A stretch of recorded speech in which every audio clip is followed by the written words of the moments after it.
Hi നമസ്കാരം. India vs ഇംഗ്ലണ്ടിൻ്റെ first test ഹെഡിംഗ്ലിയിൽ ഇന്ന് തുടക്കം കുറിച്ചിരിക്കുകയാണ്. ഇന്ത്യയെ സംബന്ധിച്ച് വളരെ നിർണായകമായിട്ടുള്ളൊരു ദിവസമായിരുന്നു ഇത്. കാരണം സീനിയർ പ്ലെയേഴ്സൊക്കെ വിരമിച്ച് ഒരു പുതിയ തലമുറയുടെ കയ്യിലേക്ക് ഇന്ത്യൻ ക്രിക്കറ്റ് കൈമാറപ്പെട്ടിരിക്കുന്ന ഒരു ദിവസമായിരുന്നു. ശുഭ്മാൻ ഗില്ലിൻ്റെ നേതൃത്വത്തിൽ ഇന്ത്യ ഇന്ന് ആദ്യത്തെ ടെസ്റ്റിൽ ഇംഗ്ലണ്ടിനെ നേരിടാനായിട്ട് ഇറങ്ങിയിരിക്കുകയാണ്. വളരെ മനോഹരമായിട്ടാണ് ഇന്നത്തെ ദിവസം ഇന്ത്യൻ ബാറ്റ്സ്മാൻമാർ കൈകാര്യം ചെയ്തത്. പ്രത്യേകിച്ചും യശസ്വി ജയ്സ്വാലും ശുഭ്മാൻ ഗില്ലും ടോട്ടലി ഒരു ഇന്ത്യ ഡോമിനേറ്റ് ചെയ്യുന്നൊരു ദിവസമായിട്ട് ഇന്നത്തെ ദിവസം മാറി. ഇനി ഇംഗ്ലണ്ടിൻ്റെ കാര്യം പറയുകയാണെന്നുണ്ടെങ്കിൽ ടോസ് കിട്ടിയിട്ട് ഇങ്ങനെ ഒരു പിച്ചിൽ ഇത്രയും ഒരു വീക്കായിട്ടുള്ള ഒരു ബോളിംഗ് ലൈനപ്പിനെ, കമ്പാരിറ്റീവ്ലി വീക്കായിട്ടുള്ള ഒരു ബോളിംഗ് ലൈനപ്പിനെ വെച്ചിട്ട് ഫസ്റ്റ് ഇന്ത്യയെ ബാറ്റ് ചെയ്യാൻ വിട്ടത് എന്തിനാണെന്ന് ശരിക്കും പറഞ്ഞാൽ എനിക്ക് മനസ്സിലായില്ല. കാരണം ഒരു ഫസ്റ്റ് ബാറ്റ് ചെയ്തിരുന്നെങ്കിൽ ഇംഗ്ലണ്ടിന് നല്ലൊരു സ്കോർ അടിച്ചിട്ട് ഒരു സ്കോർ ബോർഡ് പ്രഷർ ഇന്ത്യയുടെ മേളിൽ വെക്കായിരുന്നു. പക്ഷേ ഇത് കുറച്ച് ആദ്യത്തെ ഒരു സെഷൻ്റെ ഒരു തുടക്ക ഭാഗത്തല്ലാതെ വലുതായിട്ട് ഒരു പിച്ചിൻ്റെ കയ്യിൽ നിന്നൊരു സപ്പോർട്ട് ബോളേഴ്സിന് കിട്ടിയില്ല. അത് മാത്രമല്ല വളരെ ഇൻഎക്സ്പീരിയൻസ്ഡ് ആയിട്ടുള്ള ഒരു ബോളിംഗ് ലൈനപ്പായിരുന്നു ഇംഗ്ലണ്ടിൻ്റെ. വലുതായിട്ടൊന്നും ഒരു കാഴ്ചവെക്കുന്നതായിട്ട് നമ്മൾ കണ്ടതേയില്ല. ഇന്ന് ഇംഗ്ലണ്ടിൻ്റെ ബോളിംഗ് ലൈനപ്പിനെ ലീഡ് ചെയ്തത് ബെൻ സ്റ്റോക്സ് ആണെന്ന് പറയുമ്പോൾ അറിയാമല്ലോ. ബെൻ സ്റ്റോക്സ് മുമ്പൊക്കെ ഒരു സപ്പോർട്ടിംഗ് ബോളറായിട്ട് നിന്നിരുന്ന ബെൻ സ്റ്റോക്സ് ആണ് ഇപ്പോൾ ഇംഗ്ലണ്ടിൻ്റെ ബോളിംഗ് ലൈനപ്പിനെ മുന്നിൽ നിന്ന് നയിക്കുന്നത്. അത്രയ്ക്ക് എക്സ്പീരിയൻസ് ഇല്ലാത്തൊരു ബോളിംഗ് ലൈനപ്പായിരുന്നു ഇന്നത്തേത്.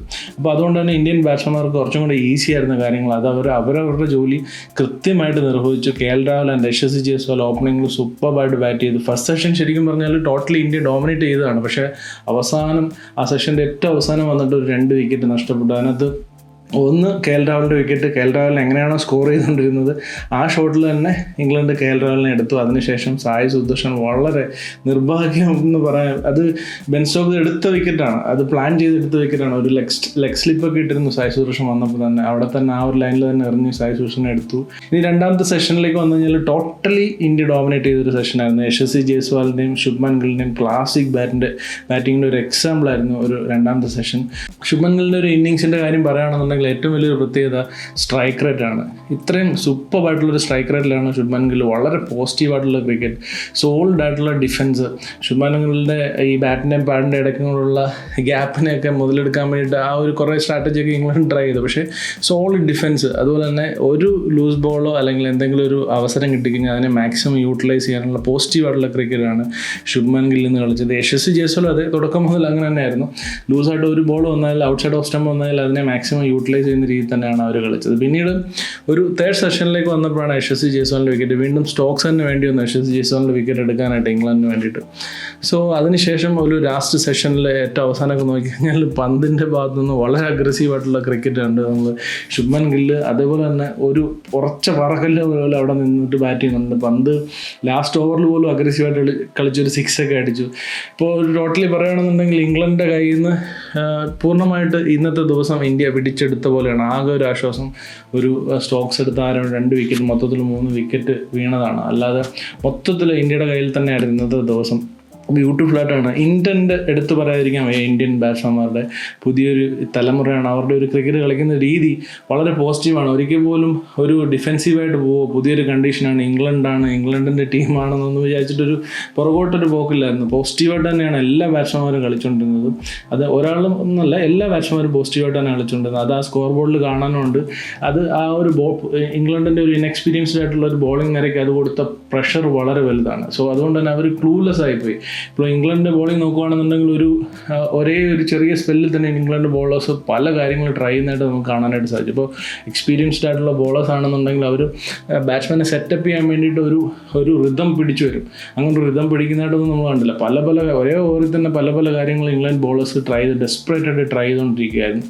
അത് ഇന്ത്യൻ ബാറ്റ്സ്മാൻമാരുടെ അവരുടെ ഒരു സോളിഡ് ആയിട്ടുള്ള ബാറ്റിംഗ് കൊടുക്കുന്ന പ്രഷറിൽ നിന്നാണ് അങ്ങനെ ഒരു അവസ്ഥയിലേക്ക് അവരുടെ ബോളിംഗ് പോയത്. പിന്നെ പിച്ചിൽ നിന്ന് യാതൊരു ഒരു സപ്പോർട്ടും ഇംഗ്ലണ്ട് ബോളേഴ്സിന് കിട്ടിയില്ല. അത് യാഥാർത്ഥ്യം തന്നെയാണ്.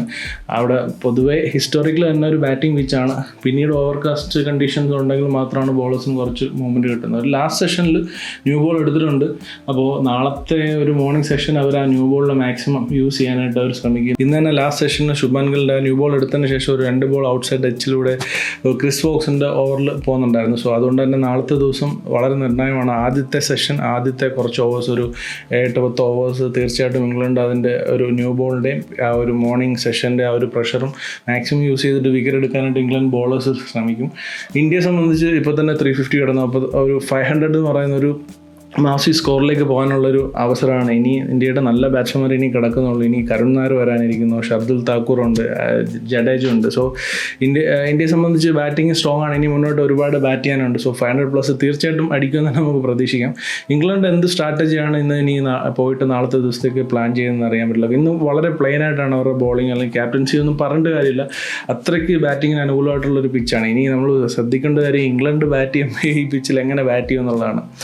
അവിടെ നമുക്ക് ബുംറ ഉണ്ടോ എന്നുള്ളതാണ് ഇന്ത്യയെ സംബന്ധിച്ച് ഏറ്റവും വലിയൊരു ആശ്വാസം. അപ്പോൾ അതാണ് ഇന്ത്യയെ സംബന്ധിച്ച് വളരെ സൂപ്പർബായിട്ടുള്ളൊരു ദിവസമായിരുന്നു. Yashasvi Jaiswal, Shubman Gill super batting. ഇംഗ്ലണ്ടിൽ പോയിട്ട് ഫസ്റ്റ് ദിവസം തന്നെ ഈ 2 സെഞ്ചുറി ഇന്ത്യയെ സംബന്ധിച്ച് വളരെ വലിയ കാര്യമാണ്. Super batting. അതുപോലെ തന്നെ പന്തിൻ്റെയും KL രാഹുലിൻ്റെയും സപ്പോർട്ട് എടുത്തു പറയണം.